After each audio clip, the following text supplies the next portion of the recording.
Hello, and welcome to the Keep It Local Maine podcast, where we tell the stories of local business owners, artists, and entrepreneurs, and learn more about what they do, who and what inspires them, their challenges, successes, and more. My name is Todd Regalinski. And I am Kimberly Regalinski. And we are the publishers of Keep It Local Maine, a magazine that helps to showcase local businesses to the people in and around their communities. Thank you for tuning in to our weekly podcast that you can subscribe to on most streaming services such as Podbean, Apple Podcasts, Spotify, Pandora, Google Podcasts, and others. You can learn more about us at keepitlocalmaine.com and follow us on Facebook, Twitter, Instagram, and YouTube through the links in the show notes. In this episode, we'll be talking with travel writer Jennifer Hazard.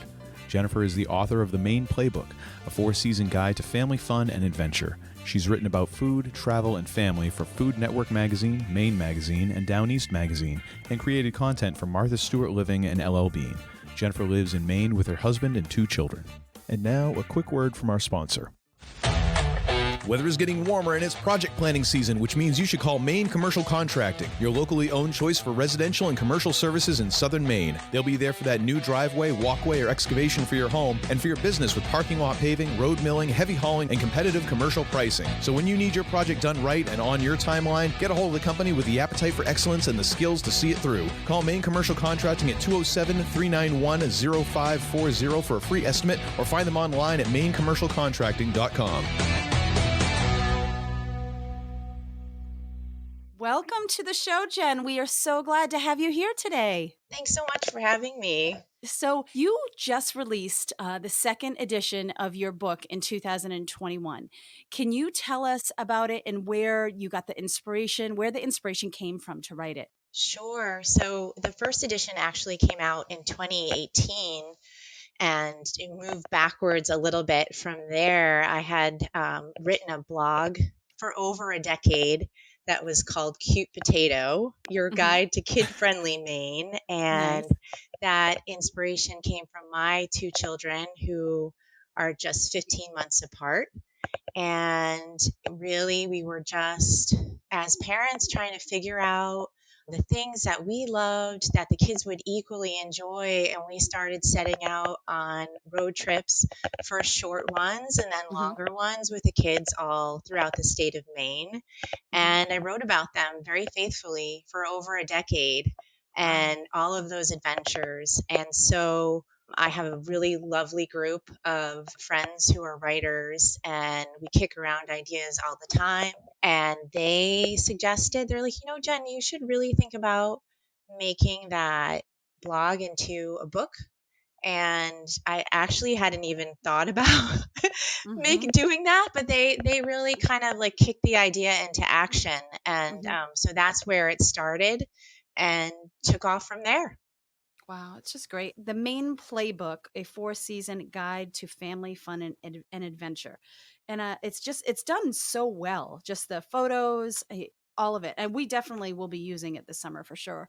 It's so good. That's so good to hear. I really wrote it for families who live here in Maine and for families who are traveling here in Maine. So when a local family says they're going to use it, it does my heart good. Glad to hear it. Yeah, I wish I could remember off the top of my head. I should have researched this before, but I did not.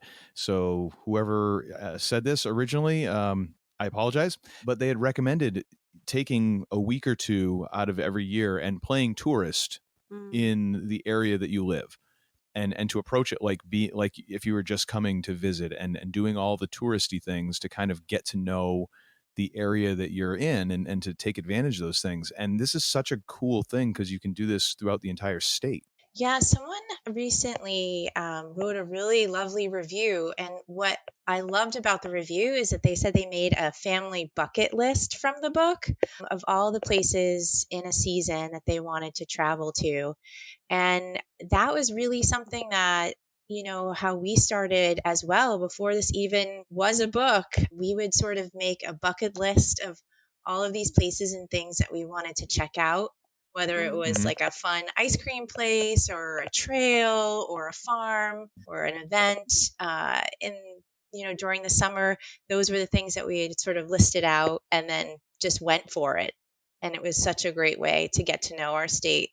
Yeah, and it is so convenient to have that break, to kind of break it up by region too, because there there are definitely, we've already talked with our family about, oh, well, we'd love to go up to, Bar Harbor, or we would like to go to this area, that area. And so being able to now be like, oh, hey, we can actually look that up and have a lot of cool stuff right there in front of us is super helpful. Super, yeah. Because I know I don't speak for just us, but folks are busy, and trying to research what's going on can sometimes get left, can fall through the cracks. Mm-hmm. That's true. That's true. Just life gets in the way, and sometimes I know even sometimes when we travel, and I'm a big researcher. I love that part of it, but there have definitely been times, when family life gets busy and you just can't spend the time that you'd like to kind of mapping out your trip. It's one of the reasons that the back of the book, it was something that my editor suggested, and it was such a good suggestion, was to have road trips all mapped out in the back of the book. So if you really want to do like a quick glance, if you're, like you say, your family's thinking about going to Bar Harbor, you can go to the back of the book, look at the season that you're traveling, and then it's all sort of like all those highlights are sort of mapped out for you, where to go and what to do. So you can have sort of a full family day. Yeah, that's great too, because especially if you found yourself with something gets canceled, or you kind of realize, oh, there's time in the schedule, which is rare enough in summer anyways.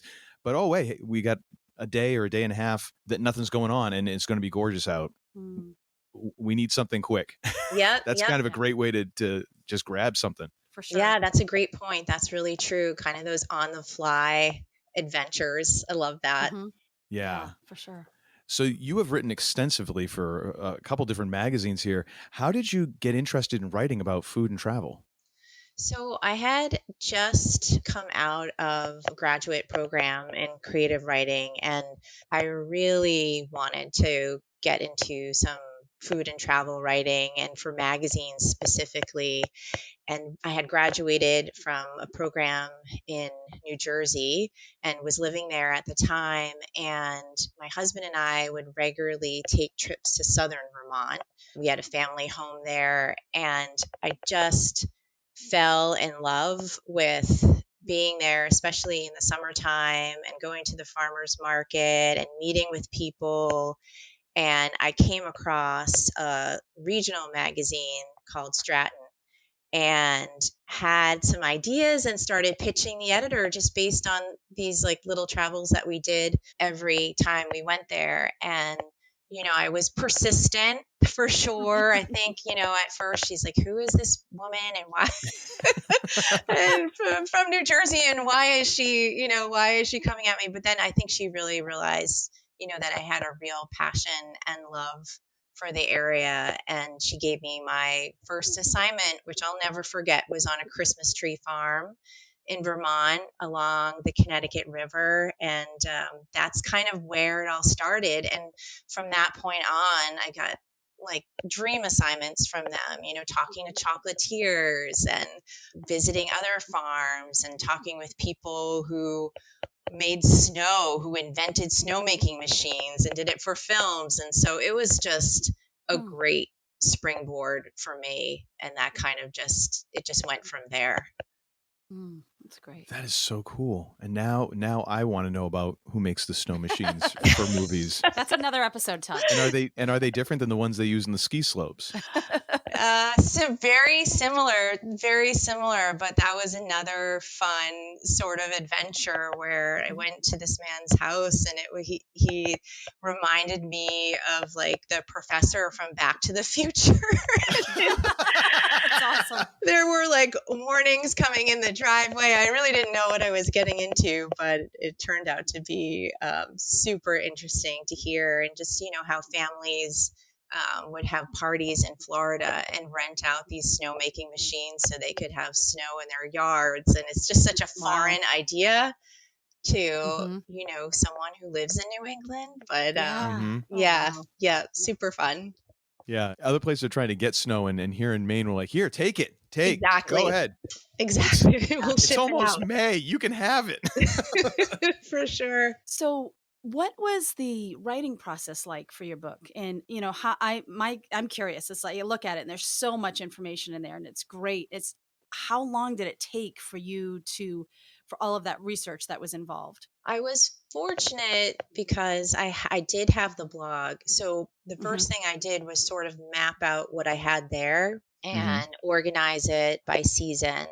And Mm-hmm. once that was in place and I had sort of this mapped out idea of where things were, I really looked at like where are the holes because it was so important to me. I think very often, I believe it's getting better now, but I think at the time when I started this, very often people would always sort of concentrate on this southern part of the state Mm-hmm. and the coastal towns. And I really wanted to make sure that I had coverage inland, that I went up north, and everyone was represented in the book. Mm-hmm. So, and every region was represented.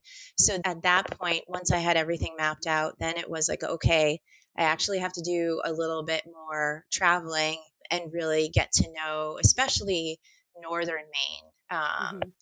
My family took we went and stayed in Presque Isle area and went to a rustic state park and visited farms in that area. We spent some more time in Baxter and exploring ice caves that are part of Nature Conservancy property. Spent more time in Bangor, things of that nature. So Mm-hmm. Mm. that part was fun.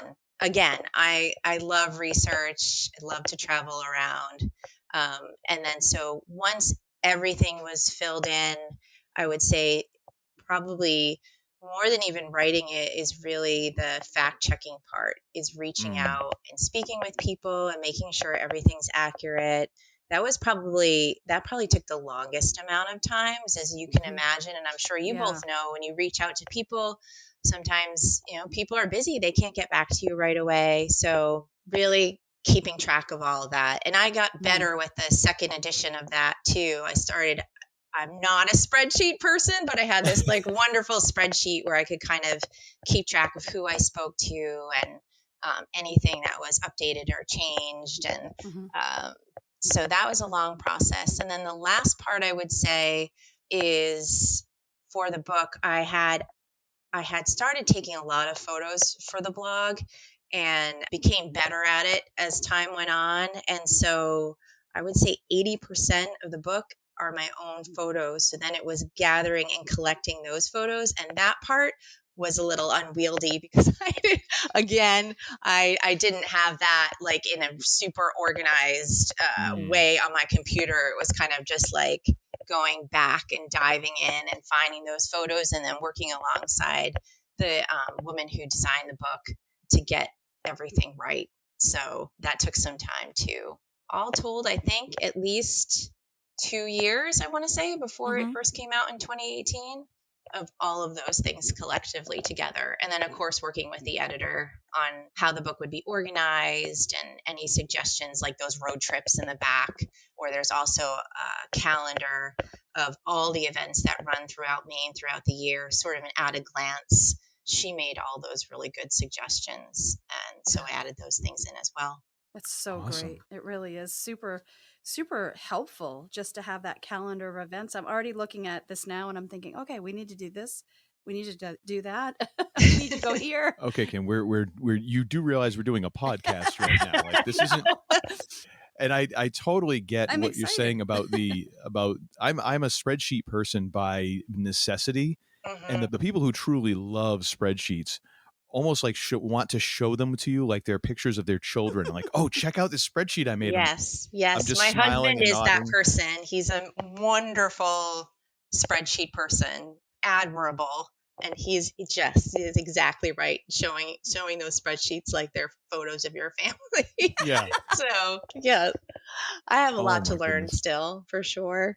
One kind of follow-up question I would like to ask is, how do you, when you're traveling and you're doing like you're traveling to a specific area because, okay, I need to find some stuff for this area because I want to, again, represent all of Maine. Mm. When you're doing that, how do you kind of divide the work part with kind of the fun part? Because I would imagine you still have to have some degree of fun in order to truly experience it so that you are able to do the work, but you also, I imagine, have to have part of your brain working that labor, organizational, all of that at the same time. Or are you able to kind of like experience it and then go back later and write? That's such a great question. And it's a really tough balance, especially when you're trying to cover a lot of ground. And it even comes up doing articles on travel for magazines. You want to put yourself in the space of the traveler and the family traveling, but sometimes there's just so much ground to cover.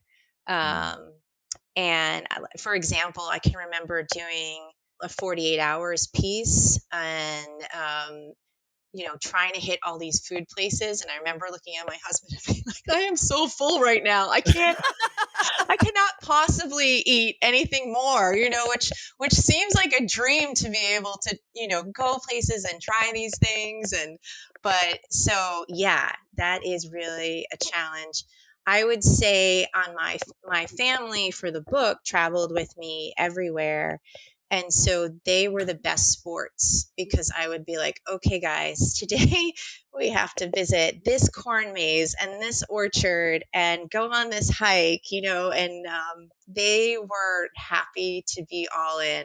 And then, of course, everyone was happy to take a break afterwards. But we really, I mean, once you're really deep into something, it can be so much fun. Like I brought up like those ice caves in and around Baxter State Park. And when we went on that hiking excursion, I mean, it's easy to lose yourself and then really immerse yourself in the moment.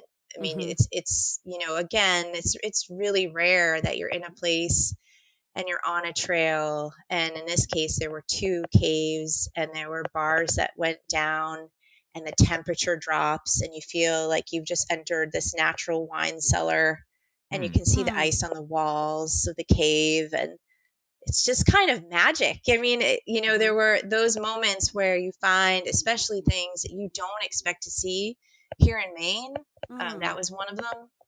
Is you lose yourself in it. So it's kind of making that balance. And then, very often I would try to just experience the trip, definitely hit the places that I wanted to hit, and then go home and kind of do like a brain dump of everything that I had just experienced and write about it. And also really important, and I think what makes the guidebook a little different than a lot of guidebooks is it really is from my personal perspective. So I know that goes a little bit beyond your question, but that's how I try to balance it out.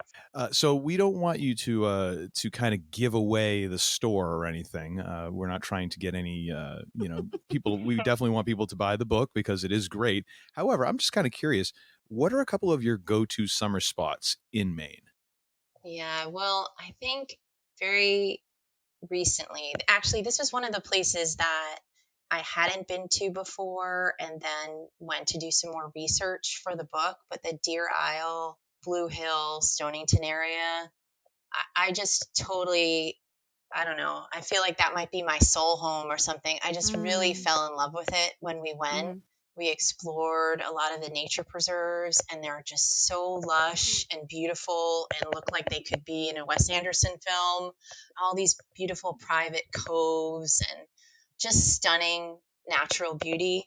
And also, coupled with that, there were some really fun food places that we checked out in that area. There's a restaurant called LL Frijoles off of L.L.Bean. and they, for families, they've got this beautiful outdoor seating, really great Southwestern inspired food. And again, just like that, just really gorgeous, unique setting that we really enjoyed. And then there's another bakery up that way that's really, I think, has become more popular all the time, called Tinder Hearth Bakery. And you can order croissants and pastries from them, which are incredible, but they also do wood-fired pizzas. And so we ordered our pizza and then took it to a state park and just hung out at picnic tables and again, just like took in everything and enjoyed this fabulous meal. So Deer Isle is certainly is a favorite of mine these days. And then I would say the other really special place is in Baxter State Park. So many people set their sights on Katahdin and camping in and around Katahdin, but we actually went to the South Branch Pond campground, which I would say is a quieter end of the park.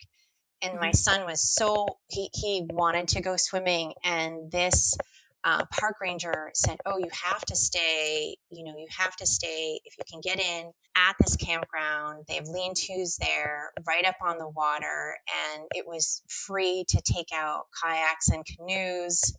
And so we hadn't necessarily planned to spend the Mhm. night there. We were staying somewhere nearby, and then we Mhm. were all in. We just dropped everything. We got the lean-to site. My son went out and paddled, and but was also in viewing distance from the shore. There's these Traveler Mountain Range, like right in that area. It's one of those places where you pinch yourself and you're like, I Mm. cannot believe that I'm here, and I have all of this natural beauty around me. Mm. So that's another favorite of mine. That's great. How has Wes Anderson not made a movie set in Maine with between the scenery and just the characters that inhabit Maine and the possibility of utilizing the down east accent? How has that not happened yet? Well, hopefully he's listening to your podcast, right? And I Wes, if you're feel out like, there, yeah, I come feel on. like there's definitely films that he's made that feel like so much like Maine, you know? Hmm. So maybe the inspiration is there. Maybe, Yeah. maybe it's like a couple projects down the line. Maybe it's it's on his list of things to do, Yeah. which I imagine is probably he writes out We'll with give him like a a shout quill out. pen or something. All his So, beautiful sets. I'm curious to ask. So, what would you say is your biggest travel tip, or your top three travel tips? That if you could give us three tips. Yeah. So typically, when I'm researching a place, um, it's not rocket science, but what some of the things that I look for is one, where are the land trusts and nature preserves in the area? I think that I've found like these off the beaten path spots by researching that. Hmm. And so that's one. You can really get Hmm. to know a place and like the nooks and crannies of a place by looking up the local land trusts, nature preserves. And then usually on those sites, they'll list a bunch of trails. And so you can kind of gauge where you or your family is at. It doesn't have to be strenuous. It can just be like half mile out and back, but you're Hmm. seeing, you're on the coast and you get to like walk over rocks and check out the ocean and all of those Hmm. things. So that's one thing that I always do. Another, if the weather's right in the warmer months, I always look up farmers markets because I feel Hmm. like that's another way to get to know Mm. not just like the local farmers and food purveyors, but very often there's also local artists and craftsmen there as well, Hmm. craftspeople, and what a fun way to stop at those booths and be able to talk with people, and then Hmm. you never know what if you say like I'm visiting this town for the first time and Hmm. get such great tips coming and going just by being at a farmer's market. I would say that's another really great resource for Hmm. sure. And then lastly, I would say that I always kind of look for either like local food spots that have been recommended. That would, when my kids were small, I was often more looking for, okay, where's a place that we can go but the kids can kind of run around and enjoy Hmm. themselves too. So when I brought up L.L. Frijoles before, I mean, that was perfect because we were outside, they had a sandbox, they had swings, like the kids didn't have to just like sit patiently at the table and wait for the food to come. They could Hmm. they could do their thing. So when they were young, those were certainly those spots that I looked for too. That's great. Gee, I Yeah. can't imagine a child not waiting patiently at the table I for the food to know. come. It's such an Surprising. anomaly. Well, now that we've gotten some travel advice, what advice would you give to a person who wants to write about travel or who might be thinking of pursuing that as a career? Yeah, so I would say that I was really fortunate. When I talked about that first magazine, it was a regional Magazine, and the editor gave me so many opportunities to kind of grow as a writer. And, my assignments would start out smaller and then they would grow over time.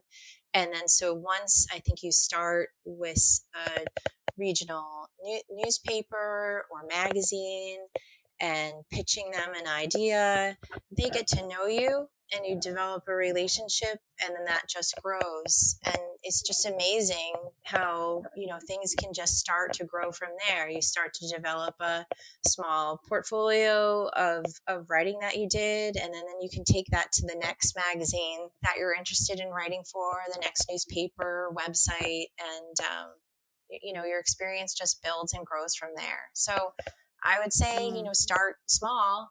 And, or even now too, the gift of social media, the gift of being able to have a podcast like yours, or an Instagram site, or even blogging seems like it's a thing of the past now. But I think a lot of people have newsletters. Is starting those things, creating your own content and developing your own voice, and that's another great way to springboard into writing about travel and food. It's great. So one question that we always like to ask, because there's so many different answers and it's so intriguing just to hear, the different responses, is how would you say you define success? That's a great question. I think for me personally, it's knowing that I really have a love for what I'm doing. And, I have loved traveling the state of Maine and getting to know all parts of it. And I feel like it's been a real privilege to be able to do that and continue to do that. I think the amazing part of living here, and, I'm sure if you're, no matter where you're from, if you get to explore your state and get to know it, it's just that you just keep uncovering these layers each time and finding things that you never thought were possible. And I think that is really what sings in my heart when I travel these places. So I would say success for me personally is being able to do the thing I love in the state that I love. It's pretty special. Another question that we like to ask, because we are self-diagnosed and admitted inspiration junkies, is that who or what inspires you, either personally, professionally, or both? Yeah, again, I would think going back to these road trips, they are so inspiring. The things that I come across. We took a road trip a year or two ago to Peaks Kenny State Park in Dover Foxcroft, and on the way there, we just happened to pass this lavender farm. I mean, it looked like something that you would imagine would be like in the south of France. I mean, just stunning. And then we learned that they often have a food truck there. They let families picnic and have parties there. They had this beautiful like cottage, again, like straight out of a movie, filled with all different kinds of things for gifts. So it's that just, when we're going to one place and then all of a sudden something else presents itself, it's so exciting and inspiring to me. And then that always just sets me down a road of, again, like, how can I tell this story, or who can I share this with? And then finding out that people actually grab that idea and go visit themselves. It's like the icing on the cake for sure. Yeah. That's great. Well, Jen, thank you so much for taking time out of your day and sharing with us and our listeners about your travels and about your book. I will have a link to your website, jenhazard.com, and we encourage folks to get the Maine Playbook, a 4-season guide to family fun and adventure. There's a link right off the website. You can find it on Amazon or off of islandportpress.com as well. And be sure to follow her on social media and all of that stuff. Once again, thank you so much. Yes, thank you so much, Jen. For talking with us, and also for writing this book, because we are totally going to be using a bunch of this stuff, and it's going to help our summer. And it's going to help us all year round. I can't wait to go to the ice caves. Yeah. Oh, I'm so glad. Good. I can't wait to hear all about it. It was so nice to chat and get to know you both too.